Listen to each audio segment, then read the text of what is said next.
Bas xaqan Oğuzların bilinən ilk hökmdarlarındandır və tarixdə Göytürklərlə savaşıb, yenilib, öldürülüb. Amma burada bir məsələ var. Bu gün bas sözü bizim dildə yanlış işlədilir, amma qədim dövrdə bas sözü elə basmaqdan gəlir, yəni üstün olan, basıb yıxan mənasını verir ki, zamanla bunun mənası dəyişmiş və bu gün istifadə etdiyimiz vulqar kəlməyə çevrilmişdir. Eyni zamanda bas sözünün Bars sözünə də çevrildiyi düşünülür.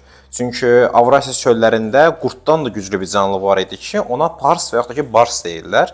O da ovladığı canlını asanlıqla yıxa bilir deyə ona basqın olan mənasında, yəni baza bilən, basa bilən mənasında o sözü deyirlər, istifadə edirlər. Amma zamanla təbii ki, hər söz kimi bu da təkamülləmiş məna daralması yaşayıb və bugün istifadə etdiyimiz vulqar sözə çevrilmişdir.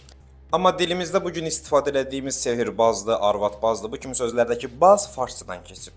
Mənası bazis, yəni təməl, ona meyillənən deməkdir.